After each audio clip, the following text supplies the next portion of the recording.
नाज़रीन, इमरान खान ने हुकूमत और इस्टेब्लिशमेंट के हाथों मज़ीद ब्लैकमेल होने से इनकार कर दिया है और इमरान खान ने अलीमा ख़ान के ज़रिए वो कॉल दे दिया जिसका सबको इंतज़ार था। उसके अंदर हम अलीमा ख़ान का आपको बयान भी सुनाते हैं। इसके साथ साथ नाज़रीन, आपने देखा कि मतीउल्लाह जान ने जो पूरी रिपोर्ट जो है वो पिम्स हॉस्पिटल से और पॉली क्लिनिक से जो जारी की है, उसके अंदर जो खौफनाक इंकशाफात हुए हैं और वो जो 81 से 85 लोगों को जो बुलेट वुंड थे वो लोग कहाँ गए, वो ज़ख्मी कहाँ हैं, उनमें कितने लोग जो हैं वो ज़िंदा हैं और कितने लोग जो हैं वो शहीद हो गए, ये उन 12 लोगों के अलावा बात कर रहे हैं। इन 2 टॉपिक्स के ऊपर हम बात करेंगे और साथ साथ आपको बताएंगे कि नून लीग के जो रहनुमा थे, जो उनकी बेहिसी थी, जो उनका ठट्ठा उड़ाना था, जो 26 तारीख के बाद जो कुछ उन्होंने किया, इसके ऊपर बात करेंगे। सबसे पहले हम आपको बताते हैं कि अलीमा ख़ान की अपने भाई इमरान ख़ान से मुलाकात हुई है और उन्होंने बाहर आकर पहले तो उन्होंने जो 190 मिलियन वाला केस है उसके ऊपर बात की कि उन्होंने कहा कि इमरान ख़ान को यकीन है कि उनको सज़ा दी जाएगी और आगे जो है इस तरह के जजेस जो हैं वो प्रमोट किए जाएंगे जो हाई कोर्ट में भी जाएंगे और इमरान ख़ान को मज़ीद 4-5 माह जो है वो जेल में रखने का प्रोग्राम है। इमरान ख़ान ने कहा कि मुझे इससे कोई फ़र्क नहीं पड़ता, लेकिन हुकूमत जो है जो मेरे मुतालबात हैं कि मैंने इनको कहा था कि एक तो 9 मई की इंक्वायरी कराएं, एक 26 मई की इंक्वायरी कराएं। अच्छा, ये इंक्वायरी क्यों नहीं करा रहे हैं? इसके अंदर मतीउल्लाह जान की जो रिपोर्ट है वो बहुत अहम शवाहिद हैं उसके अंदर, उसके ऊपर बात ज़रूर करेंगे। तो आज जो अलीमा ख़ान ने क्या कहा है ये ज़रा पहले सुन लें तो फिर बात करते हैं। सुने ये ज़रा।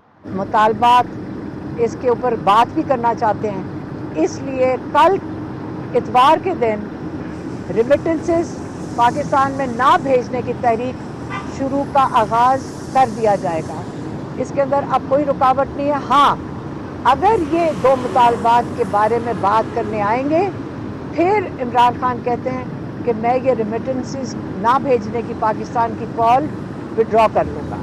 जी नाज़रीन, आपने सुन लिया, अलीमा ख़ान साहिबा ने बताया है कि इमरान ख़ान ने यानी कल इतवार से ओवरसीज़ पाकिस्तानियों को ये कॉल दे दी है कि उन्होंने रेमिटेंस जो है उनमें कटौती करनी है, रेमिटेंस कम भेजने हैं और उन्होंने साथ ये भी कहा कि उनके ये जो 2 जायज़ मुतालबात हैं अगर उनको मान लिया जाएगा तो फिर वो ये कॉल वापस ले लेंगे। लेकिन ये जो हुकूमत कमेटी खेल रही थी और कभी लेफ़्ट जा रही थी कभी राइट जा रही थी, इमरान ख़ान उनकी इस चाल को समझ गए और उन्होंने कहा एनफ इज़ एनफ, क्योंकि 1 हफ़्ता 10 दिन इमरान ख़ान इसको आगे डिले कर चुके हैं। अब ये ओवरसीज़ पाकिस्तानियों पे है, हम इसके बारे में भी इंशाल्लाह ओवरसीज़ पाकिस्तानी जो हैं उनका एक जो इजहार ख्याल है उनका इंटरव्यू करके भी आपको सुनाएंगे कि ओवरसीज़ पाकिस्तानी इस बारे में क्या कहते हैं। लेकिन इमरान ख़ान ने फाइनली ये कॉल दे दी है और अब जो है ओबियसली आप देखेंगे कि बहुत सारे सहाफ़ी आएंगे, वो कहेंगे जनाब ये तो बड़ी ज़्यादती है, ये मुल्क के साथ ज़्यादती है। और भाई, अगर मुल्क के साथ ज़्यादती है जो पिछले 2.5-3 साल से मुल्क के अंदर हो रहा है, जो लोगों के साथ हो रहा है, जो इमरान ख़ान के साथ हो रहा है, जो उसका मैंडेट छीना गया, क्या वो ज़्यादती नहीं थी? तो ओवरसीज़ पाकिस्तानी जो हैं वो ये समझते हैं कि इमरान ख़ान की ये जो कॉल है ये जस्टिफाई करती है, क्योंकि ये इन्हसार भी जो है वो ओवरसीज़ पाकिस्तानियों पर है जिनसे भी हमारी प्रोटेस्ट के अंदर या आगे पीछे बात होती है। लोग कहते हैं कि ये बिल्कुल जायज़ बात होगी और जायज़ तरीक़ाकार होगा। अब हम आते हैं कि जनाब जो मतीउल्लाह जान ने जो रिपोर्ट दी थी उसके अंदर उन्होंने 136 टोटल जो हैं वो ज़ख्मी बताए थे जो इस्लामाबाद के मुख्तलिफ़ हॉस्पिटल्स के अंदर गए। अच्छा, उसके अंदर उन्होंने तकरीबन 81 से 85 लोग जो हैं उनको बताया कि वो बुलेट वुंड उनको हुए, जो उनके पास एक्सक्लूसिवली रिपोर्ट आई थी। आपको पता है मतीउल्लाह जान को उठा भी लिया गया था और उसके अंदर उन्होंने जो मज़ीद बताया कि 26 तारीख की यानी सुबह 9 बजे से लेकर शाम 6 बजे तक तकरीबन 12 लाशें गिर चुकी थी और बहुत सारी ऐसी वीडियो भी मौजूद हैं जहाँ पे लोग ये बात कर रहे हैं कि उन्होंने लाश देखी और गोली लगी और सारा हुआ। तो उससे पहले ही जो शूटिंग हो रही थी स्नाइपर के ज़रिए या जिस तरह भी लोगों को मारा जा रहा था, लेकिन सुबह 9 बजे से लेके शाम तक जो है लोग आगे की तरफ बढ़ते रहे और आखिरकार वो डी चौक से थोड़ा सा पहले जो है वहाँ पे जाके पहुँचे।